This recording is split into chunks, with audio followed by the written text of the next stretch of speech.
देखिए, एक तो सबसे पहले ये वैज्ञानिक और आध्यात्मिक दोनों का नैसर्गिक मिश्रण है। हम तो इतने कहेंगे अपोह दीपो भव, मतलब कंप्लीट खुद में प्रकाशित होना।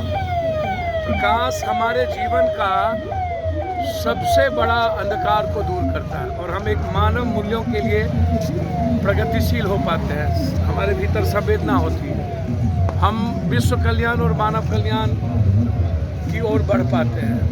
छठ एक आस्था ही नहीं है, कंप्लीट सभी जाति धर्म वर्गों का एक मिश्रण है। वसुधैव कुटुंबकम, सर्वधर्म समभाव का, सार्वभौमिकता का। छठ मुस्कुराने का सबसे बड़ा अवसर है और एक ही पर्व है।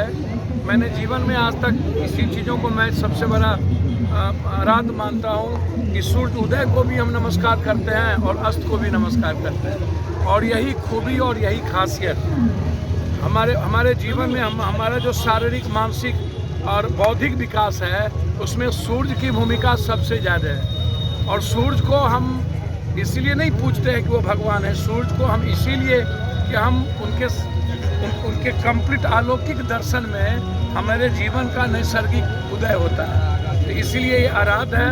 मैं उम्मीद करता हूँ कि यह पूजा गरीबी जैसे अभिशाप को समाप्त करेगा, बेरोजगारी और डर जैसी चीज़ों को समाप्त करेगा। एक नए समाज, नए मानव निर्माण की भूमिका को हम आगे बढ़ा पाएंगे, तलाश पाएंगे। हम सबको मिलकर सभी लोगों के मुस्कुराने का और उसके जीने के अवसर को ढूंढना चाहिए, बिना किसी जाति धर्म के, बिना किसी फर्क के, बिना गरीबी और अमीरी के। एक परिवार की तरह हमें मिल के काम करने की ज़रूरत है। और आर्थिक आज़ादी पे ख़ास तौर पर मेरा इसमें यही है कि कोई रोग द्वेष क्लेश में ना रहे, कोई कष्ट में ना रहे और किसी तरह के डर और अभाव में कोई ना जी पाए। ये मैं ऐसा मानता हूँ और ये मेरी शुभकामना है सबको।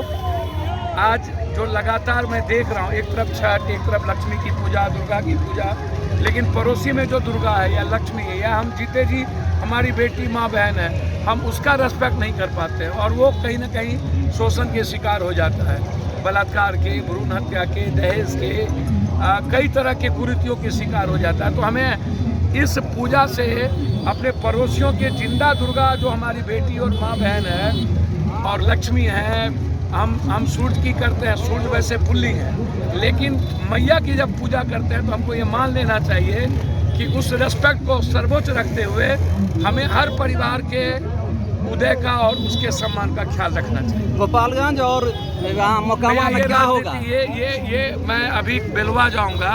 बेलवा की घटना बहुत भयानक है, वहाँ भेलवा और वहाँ हम बात करेंगे।